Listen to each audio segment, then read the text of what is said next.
AdvanceStar's data-centric missions. AdvanceStar's corporate mission, connect our customers with theirs. AdvanceStar Pharmaceuticals division mission, platforms, connections, and commerce. So that brings us to the age-old question, really. What came first, the chicken or the egg? Do we write these mission statements and then come up with an integrated solution?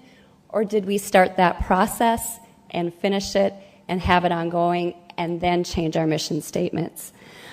These mission statements are actually a few years old, and I think that's pretty common where companies write these strong mission statements, but is what you really need to do and what we needed to do is back them up. And so we knew, because these words were screaming out data, integration, words like connect, platforms, commerce, we knew we had to do something and do it quickly and efficiently.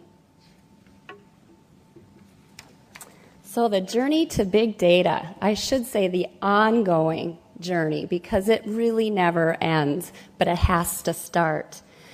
The Pharmaceutical Life Science Division at AdvanceStar had 6 separate databases: our print, e-newsletters, websites, webinars, educational products, and conferences.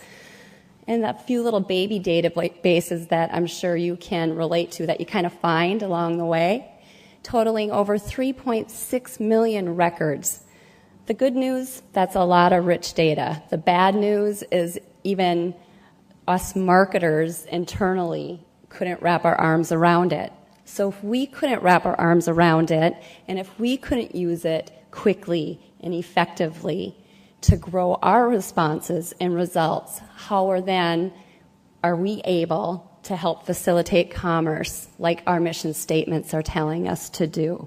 So right away we recognized we have a big data challenge. So where do you start? 4 crucial factors. Determine your core competencies. We're a publishing company. We knew we had premium content. We're good at that. We knew we had different media channels. We're good at that as well. We're experts in loyal customers and collecting data. What were our weaknesses? We're not experts in data integration, application technology, and really email expertise. We thought we were, and we tried it, but we weren't. So what you need to do is partner with somebody who is an expert, and that's what we did. We vetted several companies. We ended up with Knowledge Marketing, and it was a very, very good decision. What also helps is to recruit a project evangelist. We were very lucky at AdvanceStar Communications to have Ron Wall. He's my boss. He was able to bring with him from a previous company his passion for integrated data, and he was able to help us push it up the ladder. Number 3, this is big. You need to advocate a 2-pronged approach to your top executives, because the minute they hear, oh, we need this database because internally we can't work that effectively and we need it the minute you say any type of internal effectiveness, they shut down in this day and age. They're not going to invest big time into a nicety. So what helped us was to have that other side of revenue generating, and that was the big, big push, and that's what sealed the deal. It's also very important to develop a phased-in approach.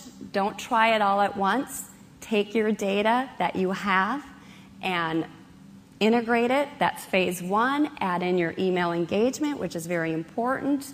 Your behavioral data, which is very unique, and not many people have that, which I'll talk about in a little bit. But those are your 4 crucial factors to get started on the road to big data. A true partnership, not just a vendor. I can't stress that enough, because you want to be able to trust someone to do all of the technical aspects of it. The user interface, the I have to say, very sexy user interface, because you need to go out and promote this database, and you don't want people to gloss over. So again, you need a partner to handle all of the back-end operations, so you can focus on creating your brand, a new tool, and we branded ours as CAST, Custom Audience Segmentation Tool. I was able to concentrate on that brand and that tool to push internally for use and externally. My partner worries about the rest. It only took 8 weeks to implement this. And I know that sounds far-fetched, but again, if you hire the right experts, they can get it done for you. Yes, there is some short pain things that we had to go through, like mapping your data. I think, again, it's super important to know 2 things. Hire an expert, but number 2, if you really want to save money on your bottom line with internal marketing, and if you want to grow revenue streams, you cannot take this project and absorb it within another department or people. You really do need to hire someone to take this project right from the beginning, see it through the training, sell it, market it, and I know that because I'm that person that was hired to do it, and there's no way I could do it on top of my other responsibilities that I used to have. CAST has opened the door for more collaboration between us and key advertisers with on-the-fly queries, a better chance of reaching valuable audience prospects that turn into real quality leads. That's really our goal. We also have developed a lot of other marketing services products because of this. But again, a dedicated person to the project, or you're going to have this very fancy integrated database that's not going to get used to its full capacity.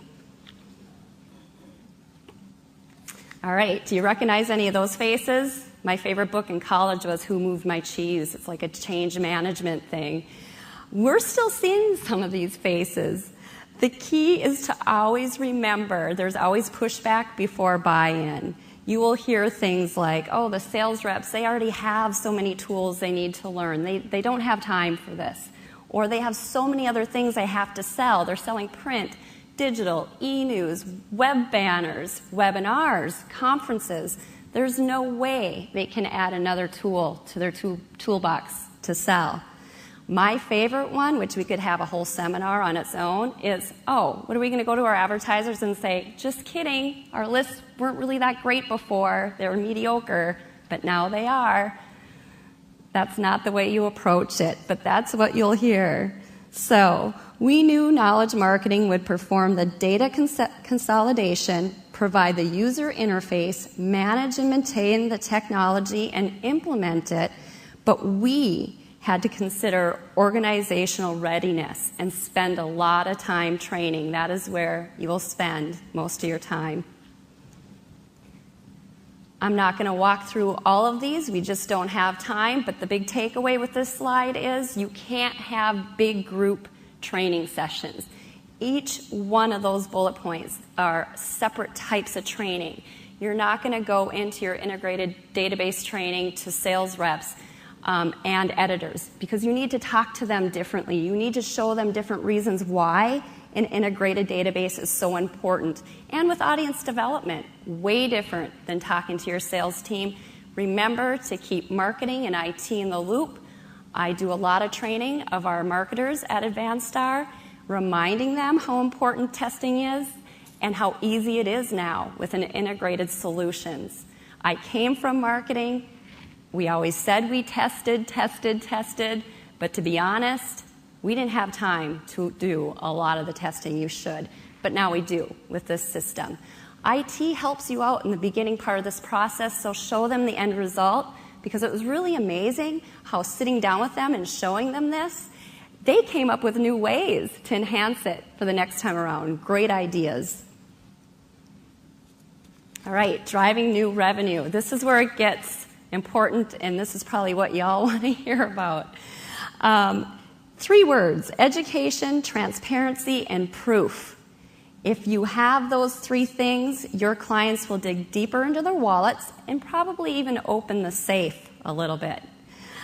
Education.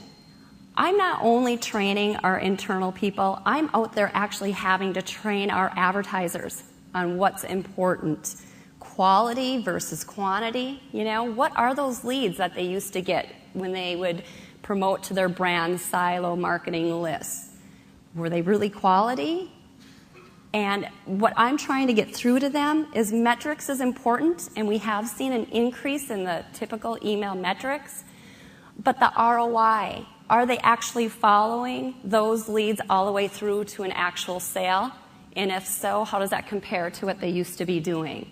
Those are important questions to keep asking your advertisers. And now I do have some clients that are finally paying attention and tracking that. Invest, like I said, in an integrative system that you can show off. I got in front of over 120 companies in 2012, whether it's web share, trade shows, far more than I ever want to admit I had to go to, and just a lot of face-to-face meetings. Get an integrated database that you leave them wanting for more. They want to pick more lists. They want to add more filters. They want to dig deeper. Gone are the days, gone should be the days, where data integration means a backroom programmer somewhere that no one ever sees. Get out there, that's your transparency. The proof, get early adopters. Take a handful of your top clients, offer them some freebie campaigns because you're going to want to take this for a test run before you go out to the world with it anyway, and use those as your case studies and proof. And not everyone will get it, trust me. There are people that say, listen, I got great results from your list before. I don't want to pay a premium for integrated data. Once those leads stop coming in from that type of list fatigue and the open rates continue to drop, they will be back. I always guarantee that. Demographics and beyond. Anyone contemplating an integrated system already have probably the primary demographics, right? Business function, title, geographic. You have that. What you need to do is look beyond that. AdvancedStar prides themselves in really tracking email engagement. About 2 years ago, our CEO, Joe Loja, said, enough spamming. We're done with that. We try not to send anything out, even with our e-newsletter list, if they haven't opened something in 90 days. So we were already tracking that internally, but now to have an email deployment system attached to our master audience file to cast, we're able to put those open and click criterias right on everyone's record. So now if a client, let's say they select a list of 10,000 people, maybe it's a little too big, we can easily add an email engagement filter to that and dwindle it down to a very e-engaged list. Maybe people that opened and clicked within the last 30 days. Article topic behavior. We are just dipping into this. It's only 9 months old, and it's working out fantastically. We started putting topic codes on all of our e-newsletter articles that we push out, and we're tracking what people are reading and what their behaviors are. And that's, again, that's working for us. What we're now going into is the website traffic behavior as well. So that's, remember I talked about the phase-in approach. We're in phase 3 now with trying to get our websites coded and tracked. Little word of caution, Europe, they have very tight privacy policies, so adding those cookies onto any European customer, you have to be very careful. We don't sell any of those records, the European behavioral data. Ad hoc filters, that's really simple. Before, we didn't have the time with the brand silo marketing we used through our third-party list broker partner. It was just, here's a data card, select your demographics, and that's it.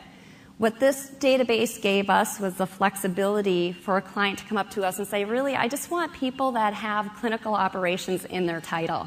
We're able to do that on the fly in real time. It's not a bunch of spreadsheets and queries. It's really within seconds. And we can do that if a client wants maybe contacts within their top 10 companies. We can do that very quickly as well. Scoring capabilities, we're always telling our clients it's important to nurture and score your leads. Then we needed to do a better job with that. We just never had that capability until this integrated solution. Now we do keep track of customer loyalty, and we're able to pass that on to our clients. Last but not least, first-year results. That's me, but with dark hair, I think. I'm jumping up and down because it was a lot of hard work, but so worth it. Again, we've only been going at this for not even a year and a half. We've seen a 3 to 5% increase in email metrics. Again, I don't like to get too hung up on those, though. I think it's the ROI and the conversion that really matters. 24% to 25% conversion to new revenue. And that was me starting in the middle of last year when a lot of marketing budgets were already spent. They found money, additional money, to rent these lists. And it's not a one and done. These are campaigns. These are custom newsletters for our clients that we might send out quarterly for them. One little side note, I hate the one and done email blasts because there's untapped resources in a true integrated system that they haven't talked to before. Our internal marketers, same thing. You have to nurture them. You have to talk to them. You have to show them your brand. 75% audience development, acquisition, cost per yes savings, and that is no lie. They're using this integrated database now as their acquisition tool. Because again, when you connect the dots and find the email addresses that weren't in the print file, but maybe in a webinar file, they have additional people to promote to, right? So their cost per yes decreased 75%. Email preservation. We have everything under one roof. Our email fatigue, we're noticing a difference because I'm the police of it now. We put tight parameters on, and we can actually enforce it and watch it because it's under one system. It worked, and it's working. So now we're even looking at some more brands. I guess that makes me a little busier at Advanced Star, not just having to maintain the pharmaceutical database, but we are moving over additional brands as well.